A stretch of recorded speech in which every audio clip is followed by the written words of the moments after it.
I'll bet in the next year or two, 2022 or 23, your business is going to have a need or interest in looking at cyber liability insurance. This is not something you probably had on your radar screen in the last 3-4 years, if ever. And it's something that may be a new consideration for your company. So when you look at cyber liability insurance, how do you know what's a good premium cost? What are good coverages? And more importantly, how can you keep your premiums at the lowest possible amount? When you shop around for other types of commercial lines insurance, things like general liability insurance or fire protection or commercial auto, most of the time when you shop from one carrier to another, you'll find that the prices are about the same. There may be some variation. In addition, it is very industry specific. But with cyber liability insurance, because of the fact that this market has only existed for a short period of time, many insurers did not have a very well researched risk history to know how much to charge for insurance. They found that in the last 5 or 6 years, a lot of these policies were underpriced. So now they're repricing them. Some of these premiums are going up 100%, double.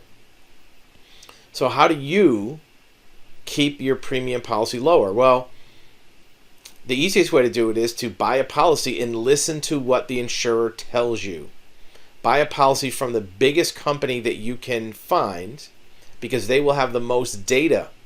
They will have the most information about what their losses are. If you buy from a smaller company, even if the premium is lower, it actually could cost you more in the long run. Here's how. Let's say you buy cyber liability insurance from XYZ Joe Schmo Insurance Company. Maybe they're not bad. They're not out to try to do wrong. But if they're not a large company with a significant risk analysis history, they're not going to be able to advise you on how to prevent a cyber liability claim. So now you're paying a low premium, low policy cost. A year or two goes by and you have a claim because you didn't prevent these things from happening. So even if the company pays, now what do you have? Now you have a claims history. Do you remember every time that you applied for insurance under all your policies, one of the first things that the insurer asked you was for your loss runs? What are your loss runs? What claims did you have? Those loss runs help the underwriter determine if you're eligible for coverage, and if you are, how much it's going to cost.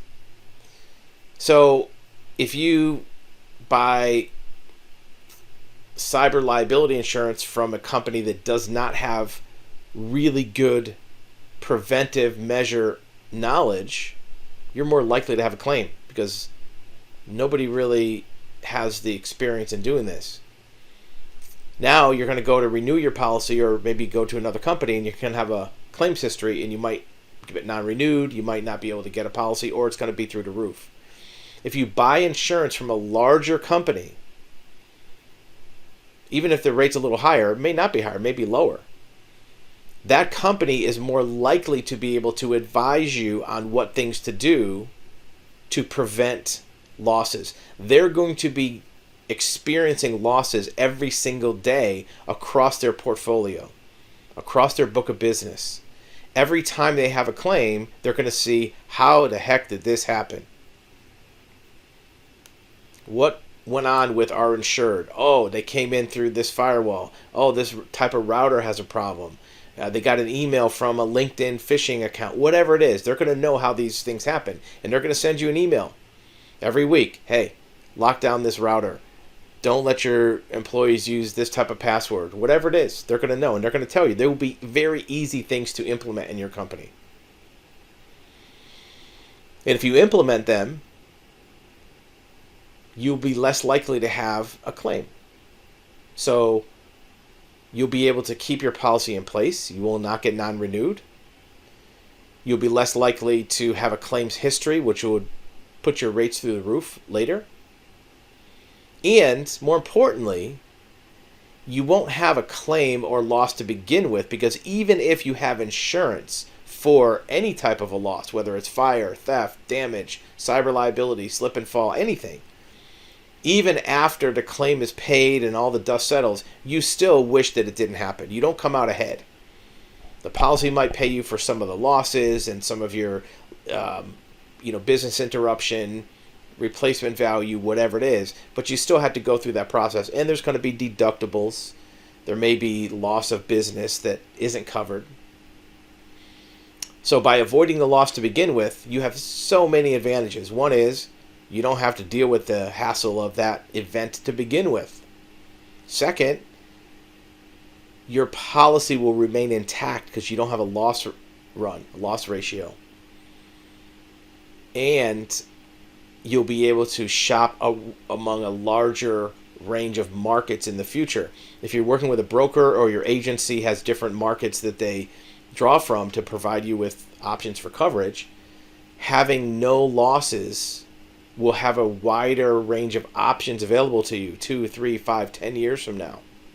Where if you have losses, you might only be able to pick from 2 instead of 10. And those might not be good companies or not as good companies.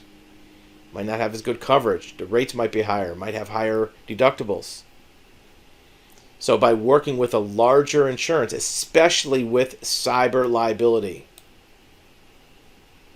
in the long run, you could come out ahead. Even if you pay a little more for the policy, you're probably not going to be that much more, but even if you do. According to the experts, ransomware attacks increased 100% in 21. Average ransom, $170,000. Moreover, remediation costs are 10 times the amount of the ransom payment. So even if the ransom payment was $170,000, the other cost to fix everything is still in the millions. Even if it's all covered, which it probably won't be, there's probably exclusions in your policy, you still have to go through that process. Weeks or months of dealing with not having your data, not being able to contact clients, employees having stress, maybe losing good employees. Frequency of these attacks have the cyber insurance industry alarmed. Security levels say their board at these insurance companies is seeking to revisit their ransomware protection levels.